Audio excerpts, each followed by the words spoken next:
It was supposed to be a simple volunteer trip. 2 hours into the mountains, a truckload of food boxes one weekend of doing something that mattered. That is all it was supposed to be. Then I saw her standing in a gravel church lot in a plain cotton dress, no makeup hair tied back with a rubber band, and somehow she outshone every polished woman I had ever met in the city. Maybe it was fate. Maybe some meetings are written long before we show up to them. But fate has a cruel sense of humor because the person who humiliated her that day, mocking her in front of the whole town just for being poor, was my own colleague. Something in my chest exploded. I stepped in, said what I said, and without knowing it, I planted the seed of everything that came after.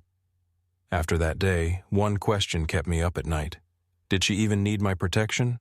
Was my kindness just pity wearing a nicer coat? I only meant well. I swear I only meant well. But the woman I defended was hiding a secret that would turn my entire world upside down. This is our story. My name is Ethan Cole. I am 35 years old, and until last October, the most exciting thing in my life was a clean spreadsheet. I work as a senior data analyst for a logistics company in Charlotte, North Carolina.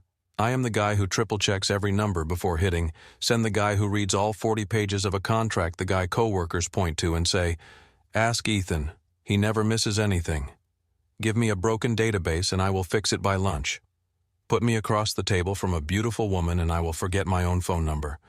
35 and single, and my last date ended with her checking her phone 11 times in 1 hour.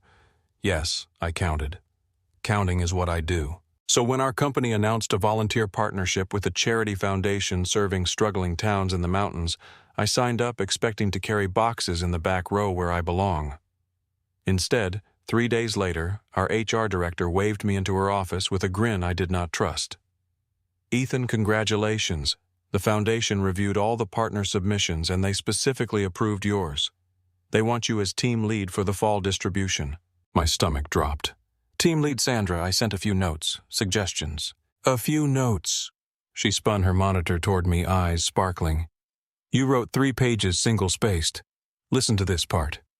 Do not make the residents line up for photos with the donation boxes. If we need pictures, photograph our volunteers working, not their hardship. Dignity is not a photo opportunity." She tapped the screen twice. Somebody up the chain read this and loved it. Their exact words were, "Find out who wrote this." Heat crawled up my neck. I had typed those pages at 11 at night after a long shift, never expecting a single soul to read them. "I organize data, Sandra. I have never organized people." "Then treat them like data," she said, laughing. "Nobody dies and everybody eats." That is how, on a cold Saturday morning in October, I ended up in the front passenger seat of a 15-passenger van riding 2 hours of winding mountain road with 9 coworkers behind me, Marcus at the wheel, and a clipboard on my lap that suddenly weighed 100 pounds. "Please tell me there is cell service up there." Diana's voice drifted up from the 3rd row, sweet and bored. I glanced back over my shoulder. She was inspecting her nails phone balanced on her knee. "I have 12,000 followers and they expect content." Marcus caught her eye in the rearview mirror. "We're handing out food, Diana, not shooting a music video." "Sweetheart, I spent 2 years in the charity sector before this job." She flipped her blonde hair with the confidence of someone who had rehearsed the motion. "It is all a performance. The only question is who gets the close-up." I turned back to the windshield, my fingers clamping down on the edge of the clipboard until the plastic creaked. Something about the way she said it made my skin crawl, though I could not have told you why. Not yet. Harlan Creek announced itself with a rusted sign and a silence you could feel through the windows. Sagging porches, a boarded-up mine office, a white church with peeling paint watching over a gravel lot like a tired old guard. My chest ached at the sight of it. People lived here. People had raised children and buried parents here long after the coal jobs left and never looked back. And in the middle of that gravel lot, hauling a crate that had to weigh 40 pounds, was a woman I could not stop looking at. "You must be the Charlotte team," she called, setting the crate down and wiping her palms on her dress. "I'm Vivian. Perfect timing families start arriving at 10. Ethan Cole, team lead." I jogged over and reached for the next crate. "Let me get these." "Grab the other end instead. Trust me, it's faster." Her fingers brushed mine on the cardboard, and my heart slammed against my ribs like it was trying to escape. Up close, her eyes were warm brown with a spark of mischief, and when she smiled, the whole gray morning seemed to apologize for itself. For the next hour, I watched her run that lot like a conductor runs an orchestra. "Mrs. Abernathy, the box with the green tape is yours, low sugar, just how the doctor wants it." She dropped to one knee in the gravel to meet a shy little boy at eye level. "Tommy, there's peanut butter in yours. Our secret, okay?" An old man with an oxygen tank started to thank her, and his voice cracked apart, tears welling in his cloudy eyes, and she wrapped both her hands around his weathered one and squeezed until his breathing steadied. "How does she know every single person?" I whispered to Marcus, honestly bewildered. "Is she staff foundation people?" "No idea, man, but she runs this place like she owns it." "A local volunteer," I concluded. "Some big-hearted woman from the county." My analyst brain filed her into a tidy little box the way I file everything in my life. It was the worst analysis I have ever produced. Just past noon, while I was flattening empty cartons, a voice cut across the gravel lot, high sugary with a blade hidden inside it. "Oh my God. Vivian Hart, is that actually you?" I turned. Diana was strolling toward the tables, phone finally lowered lips curved into a smile that never touched her eyes. And I watched Vivian's whole body change. Her shoulders locked. Her hands froze over the boxes. The color drained out of her face, one shade at a time, like someone slowly turning down a light. Whatever was coming, her body remembered it before her mind did. Diana closed the distance between them like a cat who had found something wounded. "It is you."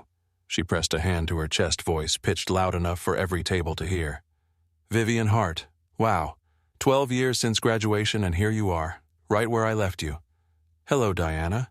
Vivian's voice came out steady, but I saw her fingers curl tight around the edge of the table knuckles, whitening. "You look well." "Oh, I know I do." Diana laughed, a bright, tinkling sound with nothing warm in it. She made a slow circle around the table, eyes traveling from Vivian's dusty sneakers to her plain cotton dress.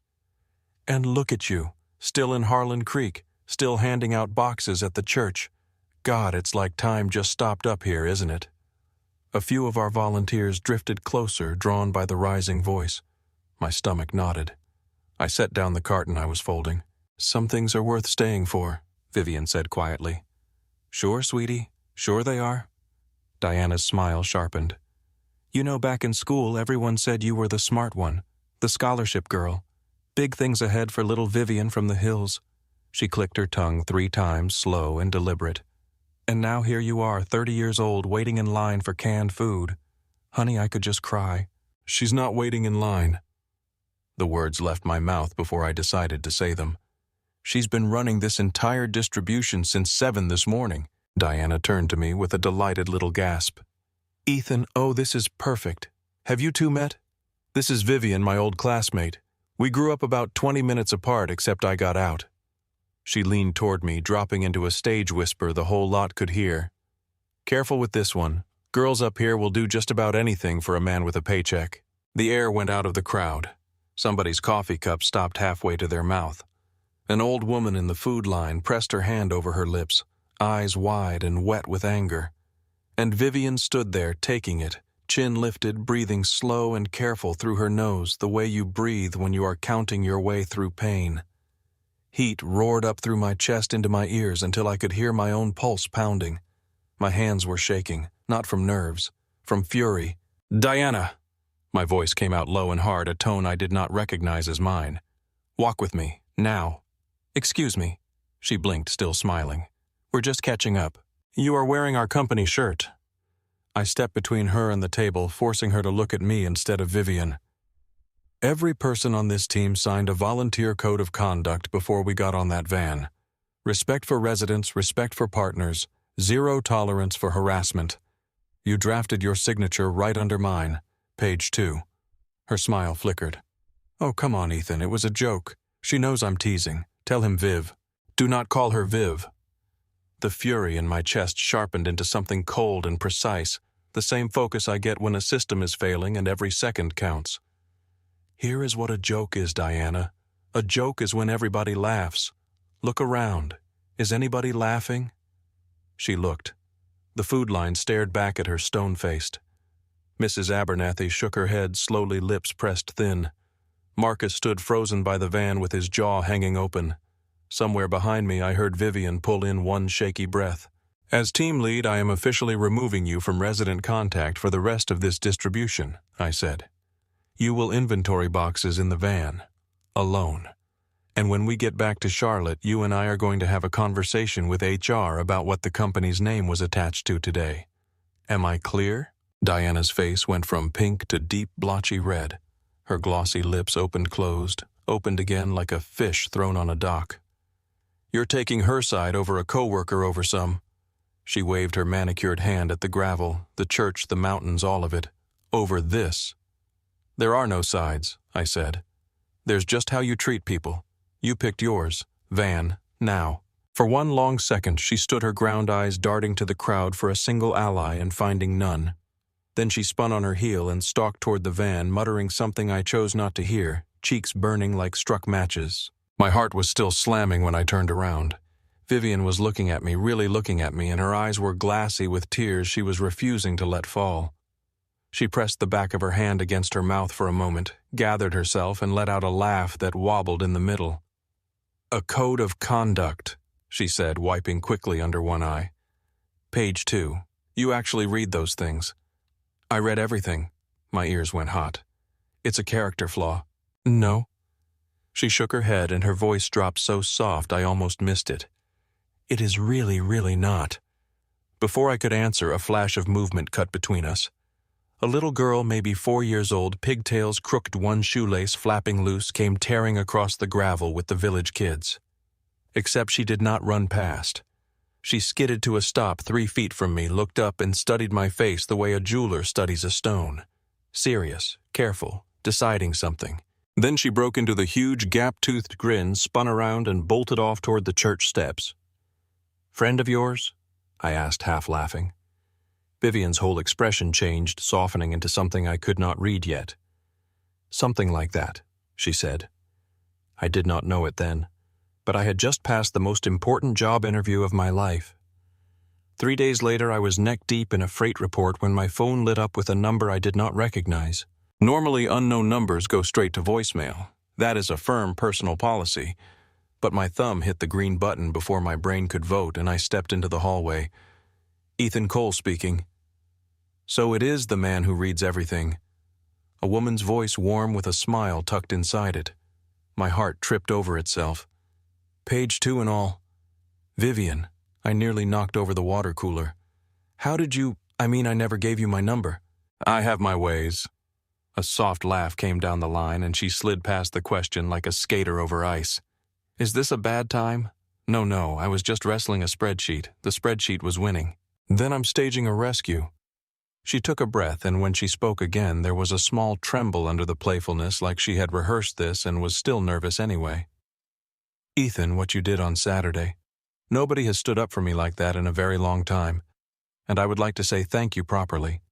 Dinner. My treat. Friday night if a certain team lead is free. My pulse went thundering so loud I was sure she could hear it through the phone. Say something normal, I begged myself. Anything normal. I'm free, I said. I am extremely free. Smooth, Ethan. Extremely smooth. She picked the place, a little spot in Charlotte called Marlowe's kitchen, brick walls and mismatched chairs and rain tapping the front windows like impatient fingers. When I walked in Friday night, 7 sharp, she was already at a corner table and my breath caught in my throat. No dust, no cardboard boxes, just a simple green dress hair loose around her shoulders and that same smile that made gray things apologize. You're on time, she said, eyebrows lifting as I sat down. I'm always on time. It's a character flaw. You collect a lot of those. She rested her chin on her hand. Reading everything, punctuality, defending strangers at food distributions. Honestly, it's a troubling pattern. My therapist and I are working through it. Her laugh burst out sudden and real loud enough that an older couple 2 tables over turned and smiled at us. Something in my chest unlocked a door I had not touched in years, and after that the conversation just poured. We talked for 3 hours. It felt like 20 minutes. She asked about my work and did not glaze over when I explained supply chain analytics. She asked follow-up questions, real ones. When I admitted I once found a $2 million routing error because a decimal point looked lonely, she slapped the table and demanded the whole story. And she talked too, carefully the way you take old photographs out of a box. "I grew up there, you know," she said over coffee. "Harlan Creek. That church lot where you were folding boxes, I learned to ride a bike on that gravel. Skinned both knees the same afternoon. So, Saturday, all those families. You know them because they're mine." Her voice went thick and she stopped to steady it, blinking fast. "Mrs. Abernathy taught me piano on a church basement upright with 2 dead keys. When my mom got sick our senior year, those people brought us casseroles for 4 months straight. Nobody up there has much, Ethan, so they give each other everything." She swallowed hard and laughed at herself, dabbing the corner of her eye with a napkin. "I'm sorry. I don't usually do this in restaurants." "Don't be sorry." My throat had gone tight too. Diana had no idea what she was mocking. People like Diana never do. She said it without bitterness, which somehow made it land harder. Then she straightened visibly, folding the sadness away. "Speaking of, what happened to her?" "Written warning in her file. First step in the discipline process, HR takes conduct at company events seriously." I shrugged. "She's been assigned to a different floor. She glares at me by the coffee machine. I sleep fine." My hero. She grinned, then narrowed her eyes at me over her cup. "Careful, though. Women like that don't forget." "And what about you?" I asked. "Where do you work? You never said." For half a second, something flickered across her face there and gone like a fish under ice. Then she smiled and wagged a finger at me. "An office job. Deeply boring. If I describe it, you will fall asleep in your dessert, and I refuse to be responsible." She spun her spoon once. "Besides, my schedule is chaos. Afternoons especially. 5 to 7:30 is completely off limits every single day, no exceptions. Standing appointment. The most important one I have." Her eyes went soft when she said it, lit from somewhere deep, and I filed the detail away without understanding a single thing about it. At 10, she walked me out under the awning. The rain had thinned to a silver mist, and we stood closer than strangers stand, her shoulder an inch from mine. "Thank you for tonight," she said quietly. "I have not laughed like this in longer than I want to admit." "Then we should—" The rest of the sentence sat on my tongue, heavy as a barbell. "Do it, coward. We should do it again. Sometime. If you—" "Yes," she said before I even finished. Then she flushed, pressed her lips together, and laughed at her own eagerness. "I mean, sure, sometime." I drove home grinning like an idiot at every red light. And at 11:40, sitting on the edge of my bed, phone in my hand, I typed and deleted 4 different messages before finally sending the 5th.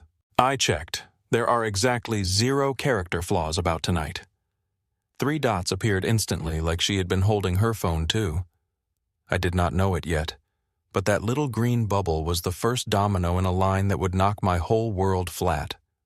For the next 2 weeks, my phone became the most interesting object I had ever owned. It started innocent.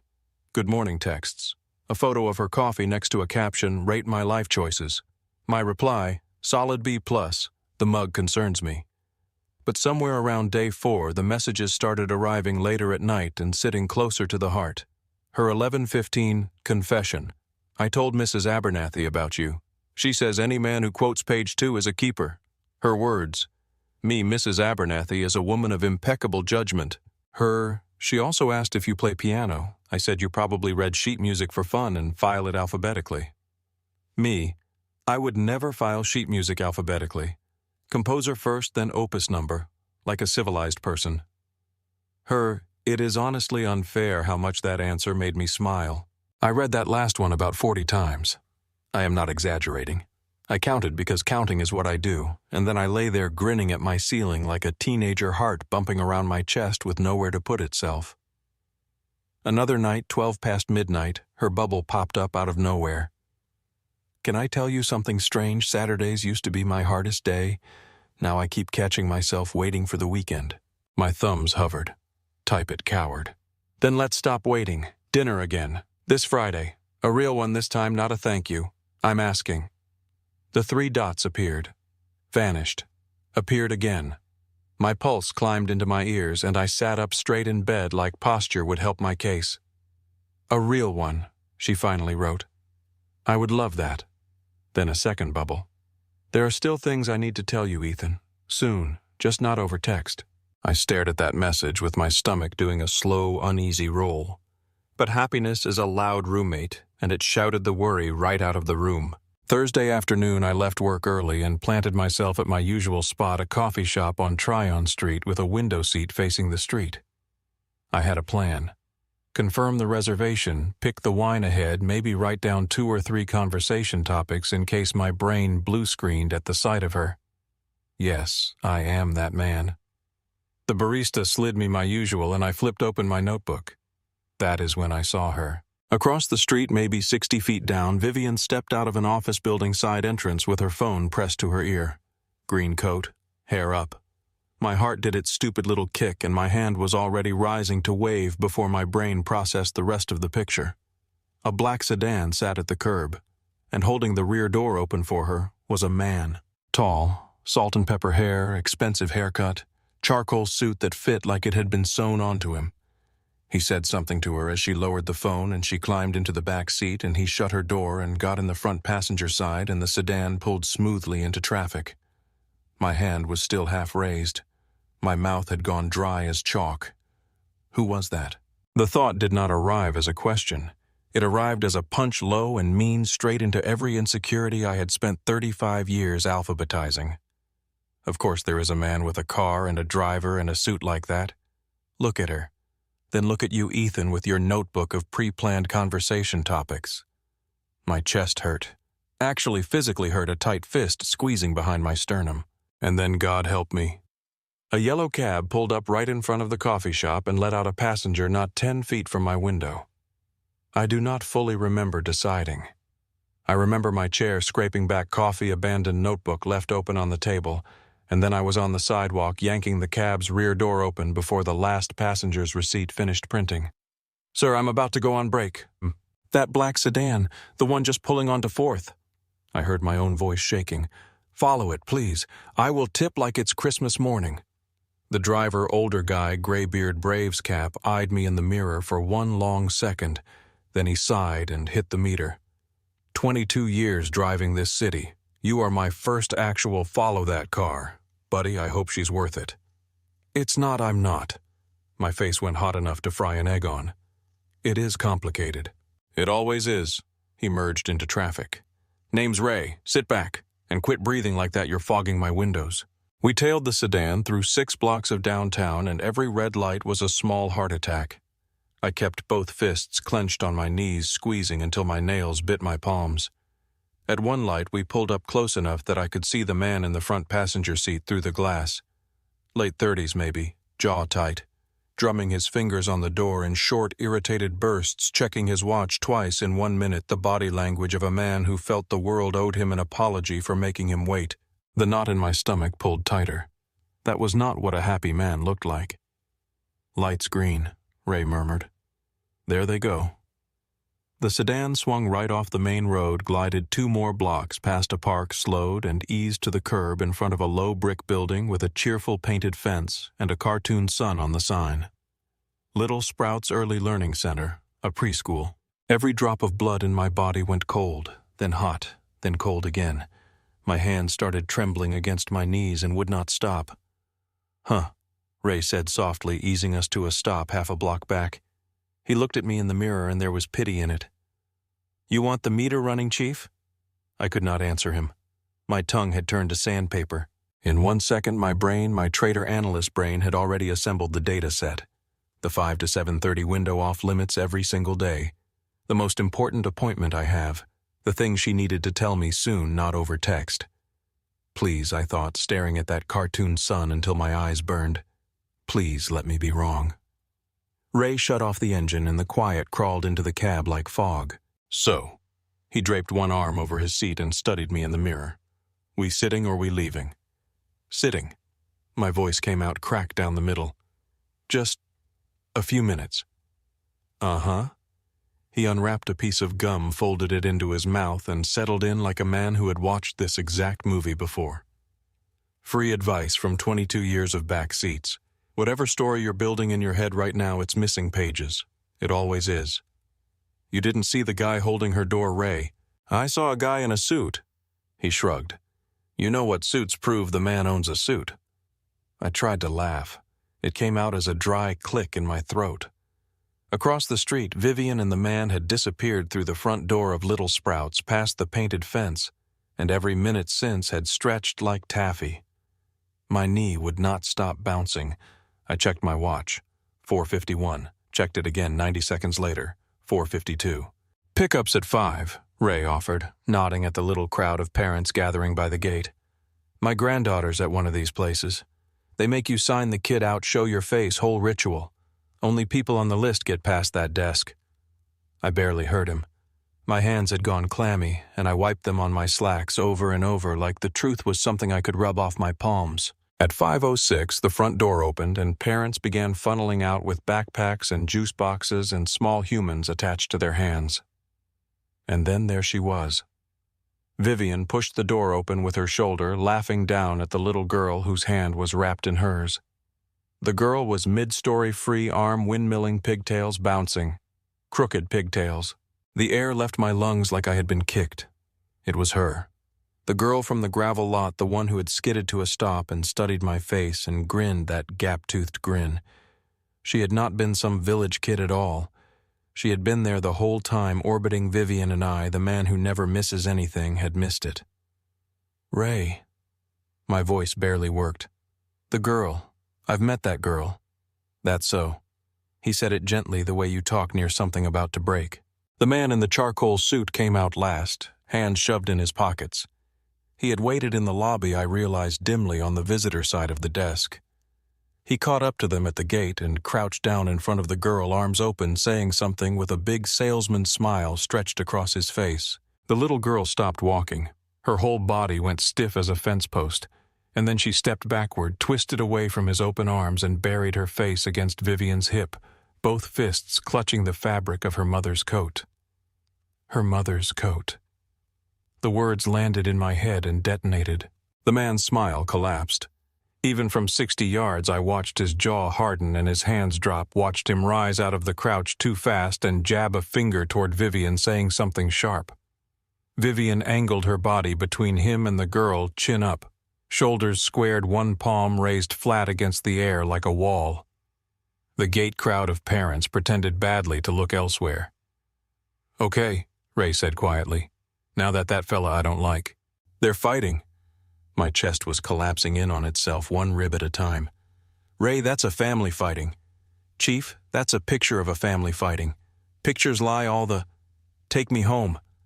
I pressed the heels of my hands into my eyes until colors bloomed. "Please, just take me home." The meter said $41. I gave him 70 and could not manage the joke about Christmas morning. That night was the longest of my life.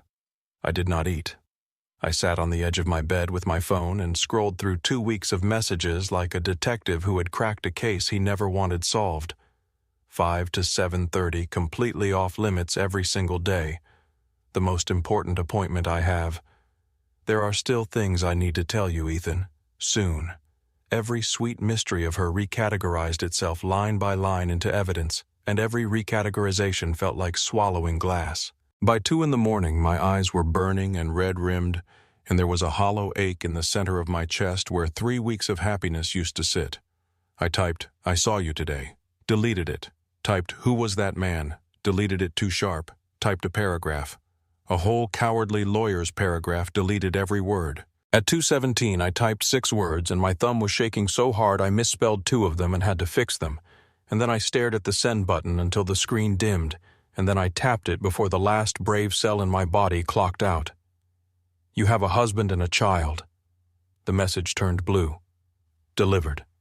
Then almost instantly read 2:17 a.m. and my heart stopped dead because she was awake. She was right there holding her phone in the dark, same as me. 3 dots appeared. I sat up so fast my vision spotted gripping the phone with both hands like it might fly away.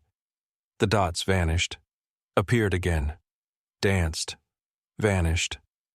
The screen went dark and my reflection stared back at me out of the black glass, a 35-year-old man with wrecked eyes waiting for a verdict. No verdict came. I lay awake until the window turned gray, hollowed out and sick with myself. At 7:02, the phone buzzed once against my chest and I nearly tore it in half getting it open. One message, 12 words. "Meet me at lunch today. Some things need my eyes, not my typing. Marlowe's at noon was a different country. Sunlight where the candles had been, half the tables empty, and the corner booth where we had laughed for 3 hours now felt like a witness stand. Vivian was already there in jeans and a gray sweater, shadows under her eyes that matched mine, both hands wrapped around a coffee cup like it was the last warm thing in the world. I sat down, heart pounding so hard I could feel it in my teeth. "Before you say anything," I blurted, "I have to confess something and you're going to hate me. Yesterday I saw you get into a black car outside your office, and instead of calling you like a grown man, I got in a cab and followed you. I sat outside that preschool like some cut-rate private investigator, and I am so ashamed I could crawl under this table." Her cup stopped halfway to her mouth. She set it down slowly, and her eyes went hard and bright at once. "You followed me." Flat. Dangerous. "Yes, across town. There's no version of this where I look good, Vivian. I saw the car, the suit, and every insecure thing inside this 35-year-old chest just took over. I'm sorry. I should have just asked." She stared at me, jaw tight, breathing hard through her nose. Then she let out a shaky breath, and something in her face cracked into a tired, rueful, almost smile. "You know what's insane? I'm relieved. All night I feared gossip or worse, but you saw it with your own eyes and still sent me one question instead of 20 accusations. Then you confessed before I even asked." Her eyes glistened. "The last man in my life would have watched everything, said nothing for a month, and used it against me in a fight. The last man," my mouth went dry, "the charcoal suit. His name is Blake Reiner, my ex-husband." She said the name like it cost her something. "And that little girl is Lily. She's 4, my daughter Ethan, mine. I haven't been married for 2 years. You asked if I have a husband and a child. Half right. I have a child. She's the best thing I have ever done. I was going to tell you everything tonight at dinner before all of this." Relief hit me so hard I sagged against the booth, then instantly felt like a criminal for it. "The way he held your door, I thought—" "I know what you thought. So here are the missing pages." She pushed the coffee aside. "Blake and I married fast with Lily on the way. When she was 2, he decided family life was beneath him. Another woman. Younger, no diapers. He packed a bag on a Tuesday while I was at work, left a note on the counter, and walked out on his own daughter." Her voice stayed level, but her eyes shone wet and furious. "The grand romance lasted 2 months. 2. She threw him out, and suddenly this past year he remembers he has a family. Now he wants to play daddy at the school gate." "He waited in the lobby," I said slowly, the picture reassembling. "He never went past the front desk." "Because he can't." A bitter little laugh. "The divorce gave me primary custody. Blake has visitation scheduled by the calendar, not his moods, and he is not on the school's pickup list. Legally, that desk is as far as he gets unless I'm standing right there. Yesterday, he ambushed me outside my office, begged to see her put on the whole performance. I allowed one escorted pickup against my better judgment because some stupid soft part of me keeps hoping he'll be better. For her sake." "And Lily?" I asked, though I had watched the answer happen. "Lily hasn't held his hand since the day he left." Her voice finally broke, and she pressed her wrist to her mouth, blinking fast. "She was 2, and she stood at the window for a week asking when Daddy was coming back.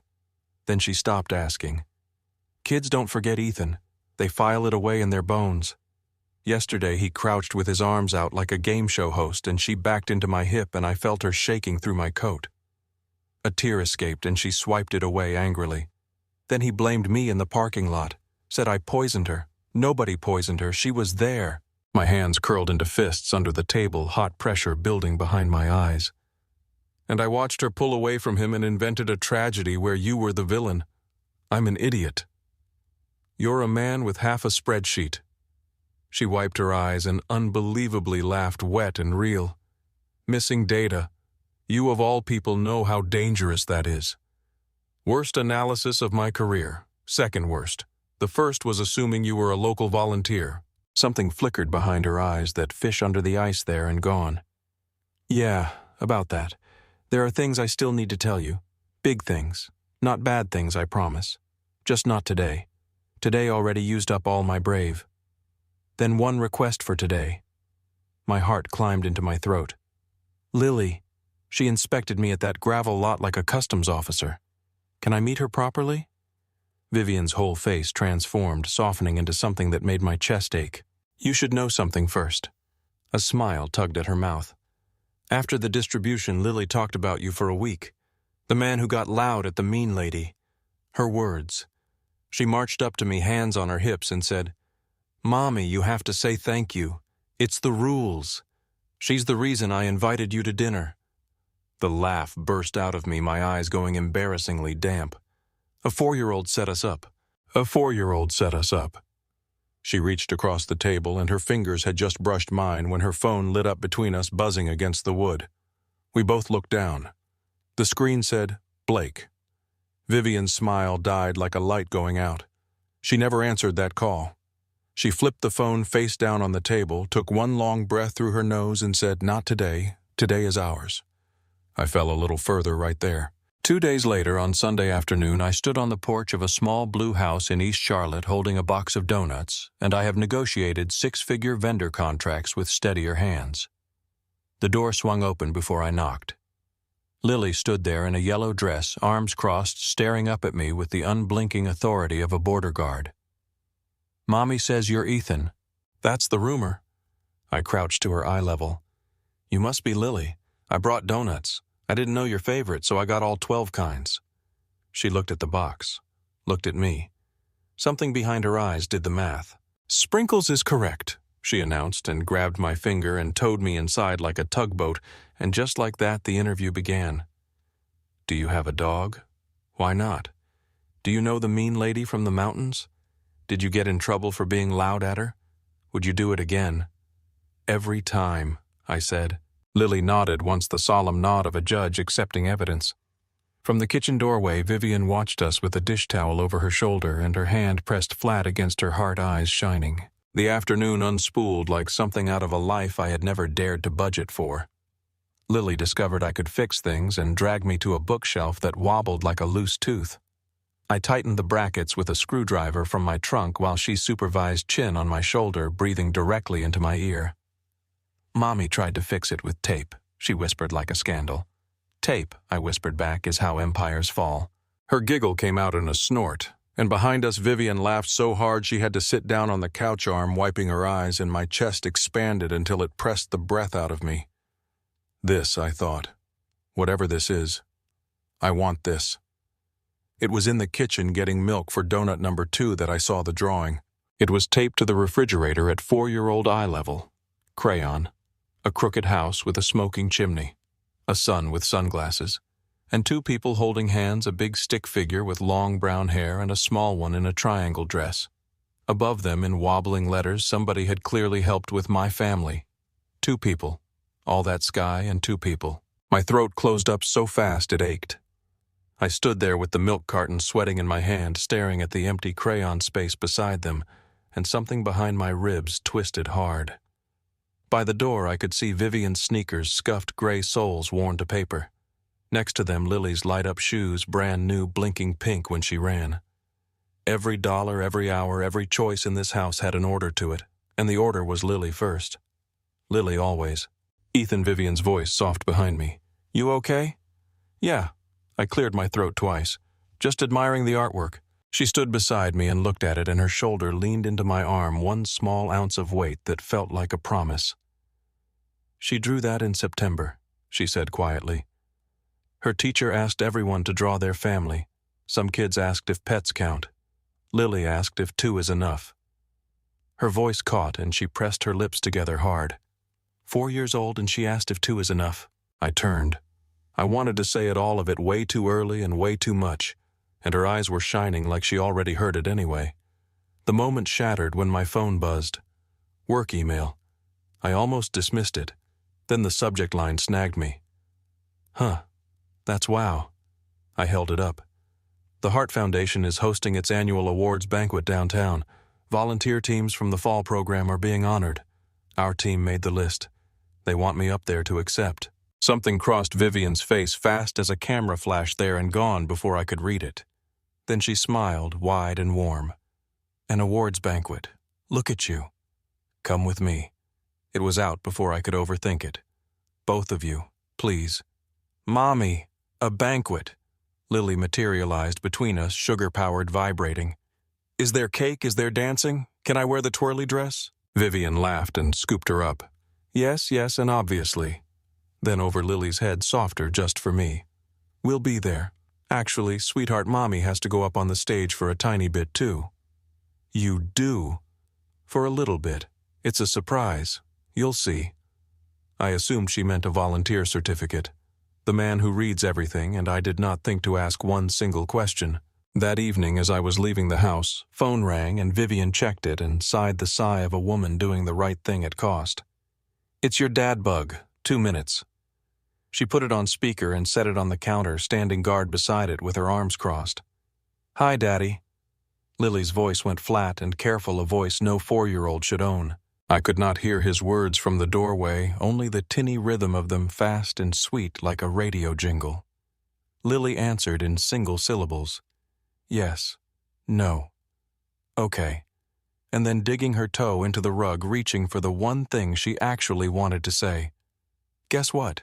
We're going to a fancy party, and Mommy gets to go up on the big stage. The tinny voice stopped for a second. Then it came back quicker, brighter, asking something. A big hotel one, Lily said. With cake. I did not think anything of it.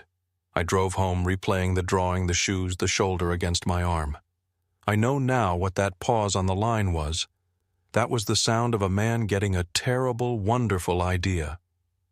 3 weeks later, I stood in a hotel ballroom under a banner that read, The Heart Foundation Annual Awards, wearing my only good suit, and I genuinely believed it was going to be the best night of my life. The whole volunteer team had been invited, every name on the fall roster, which is how Diana ended up 10 feet from me at the cocktail hour in a red dress and a cloud of perfume, telling anyone who slowed down that she used to work in this sector and knew how these galas really operated.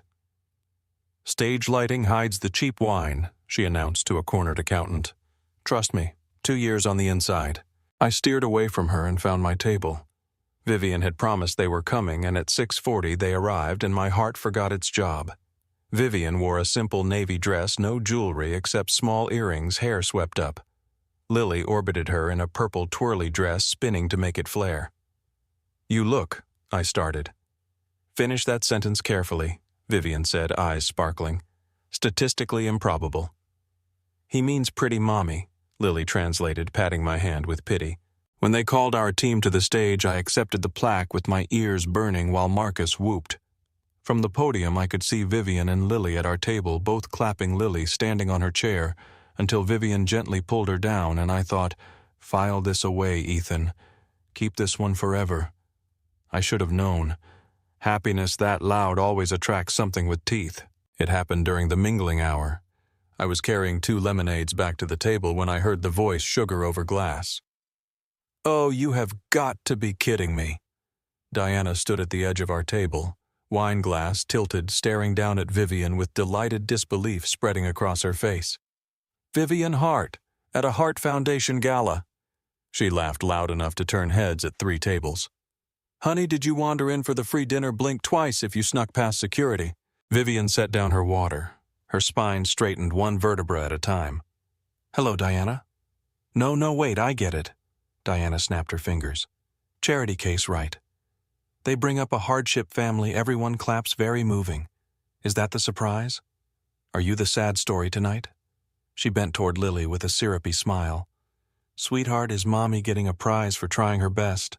Lily shrank against Vivian's side lip, trembling, and the sight lit a fuse in my chest. I set both lemonades down before I crushed them. Diana, walk away, now. Or what, you'll cite page 2 again. She rolled her eyes. We're not on the clock team lead. This is just girl talk between old classmates. Funny thing about classmates. The new voice came from behind me, smooth and pleased with itself, and my stomach dropped before I even turned. Charcoal suit, salt and pepper hair. Blake Reiner walked into our circle like a man stepping onto a stage he had rented. Hello, Viv. You look expensive. Did you borrow the dress? You are not supposed to be here. Vivian's voice was low and shaking with fury. Blake, there is a line and you are dancing on it. It's a public banquet, sweetheart. I bought a ticket. He spread his hands, all innocence, then crouched toward Lily. Hey, princess. Daddy came to see Mommy's big moment on stage. Lily grabbed a fistful of my jacket and hid her whole face against my hip. Blake's smile curdled. He straightened up, fast, jaw working. And that is when it happened. His eyes swept the circle and landed on Diana. Diana's wine glass stopped halfway to her lips. For one full second, the two of them locked eyes, and something flashed between them, fast and guilty, like two shoplifters recognizing each other across a store. Diana turned away first, cheeks flushing blotchy pink, and took a sudden interest in the centerpiece. I saw it. I filed it. I did not understand it. Not yet. "Isn't this cozy?" Blake recovered first, gesturing at me. "The new boyfriend. Let me guess. She told you her sad little story mountain girl mean ex-husband, and you bought every word." He leaned in voice, dropping to a carrying whisper. "Buddy, I lived with this woman. Little Miss Smartest person in the room. Always correcting, always so superior, and for what? Look at her. 30 years old, and what does she actually have?" "Everything you walked out on," I said. His face flushed dark red. Diana laughed a mean, relieved little laugh, glad the spotlight had moved. "He doesn't know either," she stage whispered. "God, this is adorable. 2 for 2, Viv." They were feeding off each other now, circling and around us. The nearest tables had gone quiet. Forks suspended the whole corner of the ballroom, watching. Vivian stood there with Lily pressed against her chin, high eyes wet but absolutely refusing to spill, and I stepped forward and put myself squarely between her and both of them, heart-slamming voice loud enough for every eavesdropper to keep. "I don't know what version of her you two need to believe in to sleep at night, but I know exactly who she is." "Do you?" Blake smirked. "Do you, though?" And that is when the ballroom lights dimmed and the microphone crackled and the MC's voice rolled across the room like distant thunder. "Ladies and gentlemen, please welcome to the stage the woman who built this program from nothing, our founder, Miss Vivian Hart." A spotlight swung across the ballroom and stopped on our table. Diana's wine glass slipped an inch in her fingers. "Wait," she said. "What?" Vivian bent down, kissed the top of Lily's head, and whispered, "Watch this baby." Then she stood up. Vivian crossed that ballroom like the floor belonged to her, because as it turned out it did. The spotlight tracked her all the way to the stairs. She climbed them without hurry, accepted the microphone from the MC, and turned to face 500 people. Behind her, the giant LED screen dissolved and reformed into 6 words that sucked the air out of the room. Vivian Hart, founder and CEO, the Hart Foundation. The ballroom made a sound I had never heard before, half gasp, half murmur, like a wave pulling back before it breaks. My own knees went loose, and I gripped the back of a chair. The green dress at Marlowe's, the office building, the black car. I have my ways. Big things, not bad things. Every missing cell in my spreadsheet filled itself in at once, and the total at the bottom made my eyes sting.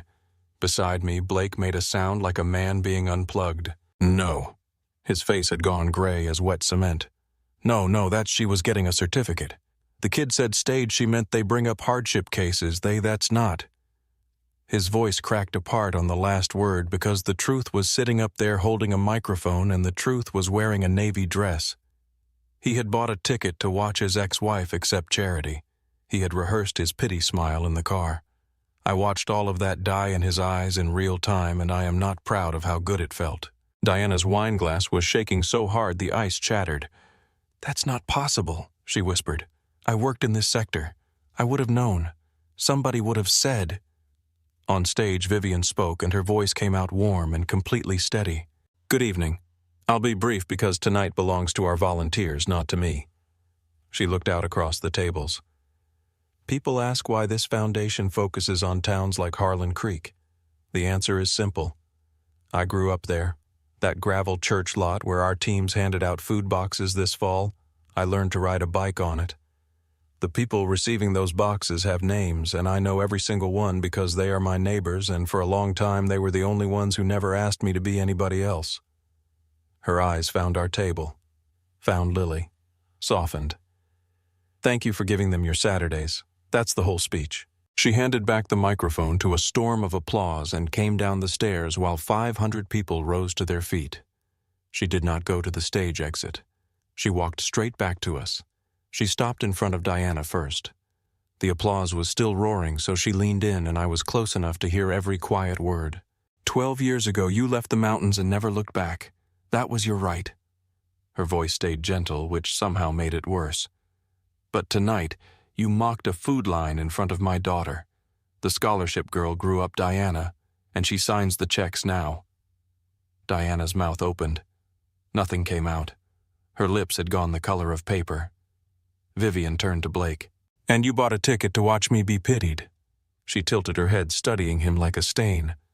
2 years, Blake. 2 years of telling everyone I thought I was the smartest person in the room. You were right about one thing. I was. Viv." Blake's hands came up, palms out, flop sweat shining at his hairline.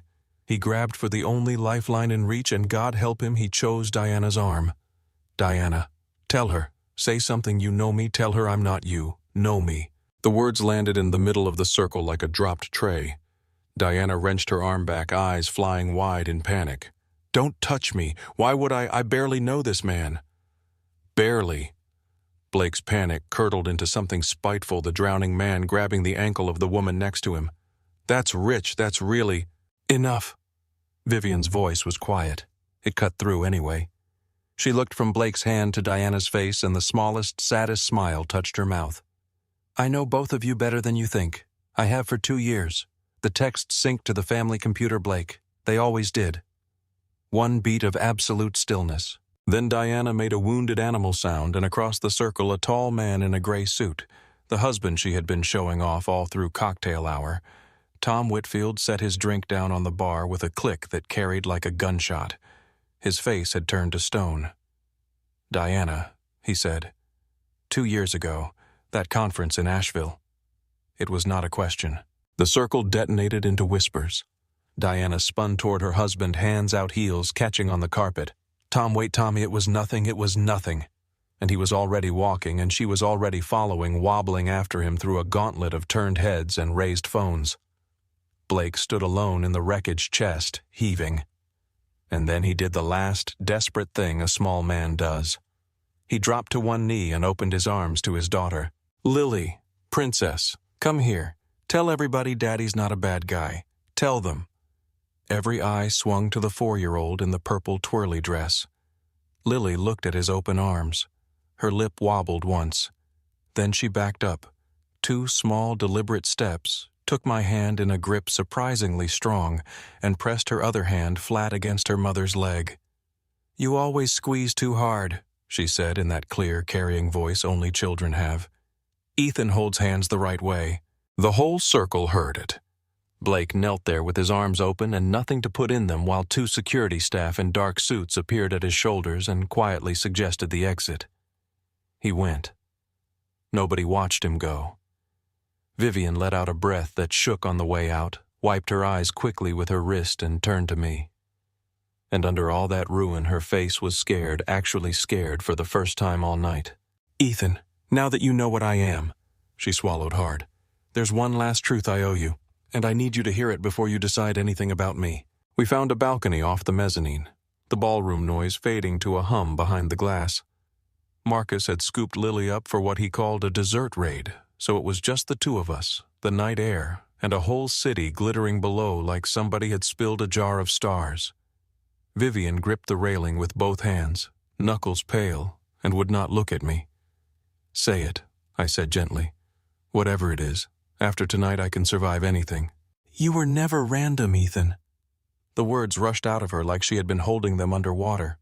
"Last fall, dozens of companies applied to the volunteer program. I read every submission myself, and one of them, 3 pages single-spaced, said our residents' dignity was not a photo opportunity." She turned to face me, eyes brimming. "I read it twice, and then I told my staff, find out who wrote this. I picked your company. I picked your team. I picked you before you ever saw my face." The balcony tilted under me. "Sandra said somebody up the chain. Somebody up the chain was me." Her voice wobbled. "So when you stood up for a stranger in that gravel lot, the man I already admired on paper turned out to be real, and it terrified me. Men look at me and see the foundation, the money, the title. I wanted just once to be liked without the title doing the work. So I hid it. If that was a lie, it's the only one I ever told you, and I am so sorry." My eyes were stinging, and a laugh cracked out of me anyway. "Vivian, I followed you across town in a taxi like a lunatic. You hid a job title. I think we survived this. That's it. She blinked hard, a tear breaking loose and sliding down her cheek. That's your whole reaction. No. I stepped closer, close enough that the cold night gave up the space between us, and I reached up and caught that tear with my thumb, and my hand stayed there cradling her face like something I had been trusted with. Here's the rest. All night a voice in my head kept whispering, she runs a foundation. You run spreadsheets. What could she possibly need you for? Her breath caught under my palm. And then I stopped listening, because I don't care whose name is on that screen. I fell for the woman who hauls 40-pound crates in a $10 dress. The woman who knows every name on that mountain. The woman whose laugh made a rainy Friday the best night of my life. That woman could be a CEO or a stranger at a bus stop, and I would still be standing here terrified about to say this. My heart was pounding loud enough to drown the city. I'm in love with you, Vivian Hart. Title and all. Mostly the all. Her lips parted. Both her hands came up and gripped the front of my jacket, and she pulled, and I met her halfway. The first kiss tasted like salt from her tears and something sweeter underneath, and her fingers slid up into my hair, and my arm wrapped the small of her back and drew her in until there was no space left to surrender. The city noise dissolved. The whole loud, cruel, glittering evening dissolved. There was only the warmth of her mouth and the small, broken sound she made against mine, half sob, half laugh, like a knot 10 years tight finally coming loose. When we finally broke apart, both of us breathless, she rested her forehead against my chin and whispered, "For the record, the title never once held a bookshelf together." Behind us, through the glass, came a muffled, triumphant shriek. A 4-year-old in a purple twirly dress had her face smashed against the door cheeks, bulging with cake, applauding with both hands. 5 months later, on a bright Saturday in April, I stood in the gravel lot at Harlan Creek, unloading spring supply boxes. The mountains had traded gray for green, and the church wore fresh white paint, though Vivian made them leave the old bell alone, because some things should stay as you remember them. She worked beside me in a flannel shirt, hair tied back with a plain rubber band, calling every family by name. Mrs. Abernathy squeezed my arm and called me "our Ethan," and my throat went thick at the word. Up here, no one treated her like a CEO. She was the girl from the bottom of the hill who made it out and kept coming back. This gravel, I finally understood, was the truest room she owned. "Ethan, Mommy, look." Lily came flying across the lot, waving a paper pigtails, bouncing one shoelace, flapping loose like that very first day. She skidded to a stop and thrust the page up, breathless and glowing. Crayon, the crooked house, the sun in sunglasses, and under all that sky, 3 people holding hands, a tall one with brown hair, a small one in a triangle dress, and between them a stick man with careful rectangle glasses and a smile drawn wider than his face. Above them in wobbly letters, "My family." 3 people. My chest broke open, warm and aching at once, and Vivian pressed both hands over her mouth, tears spilling through her fingers. "I made your glasses," Lily said, rocking on her heels, suddenly shy. "I counted the corners. Is it right?" I knelt in the gravel right where I had first seen her mother, the lump in my throat sanding my voice down rough. "It's the rightest thing I have ever seen." She beamed, then cupped her hand around my ear like a state secret. "You know what Mommy's smile's for real now. Before you, she only did it to make me happy." I looked up. Vivian stood in the spring light, watching us, wearing the real smile, the one I intended to earn every single day for the rest of my life. And the sun came down through the new green leaves and landed on the 3 of us like it had been aimed there all along. People ask me sometimes what the lesson was. I have thought about it for a long time, and here is the only answer I have. Back at the beginning, I lost sleep over one question. Did she even need my protection? The truth is no, she never did. Vivian could have ended that whole cruel scene with one sentence any day she chose. The lesson was never about saving anybody. It was this: how you treat a person when you believe they have nothing and can give you nothing is the truest measurement of who you are. Everyone in that ballroom was kind to the CEO. Only a few of us ever met the woman in the $10 dress. And she remembered exactly who was who. Kindness is not pity wearing a nicer coat. Pity looks down. Kindness pulls up a chair. And sometimes the smallest act, one raised voice in a gravel parking lot, one honest sentence becomes the hinge an entire life turns on. You never know which moment is the hinge, so you treat every moment like it might be. Somewhere tonight there is a person being laughed at for their shoes, their accent, their empty hands. You will not know their story. You do not need to. Stand up anyway. The worst that happens is you make a stranger's day. The best that happens, well. A 4-year-old draws you into her family and you spend the rest of your life trying to deserve it. If this story touched something in you, share it with someone who needs the reminder. Tell me in the comments, has one small act of kindness ever changed your life? And if you would like more stories like this one, you know what to do. Until next time, be somebody's Ethan.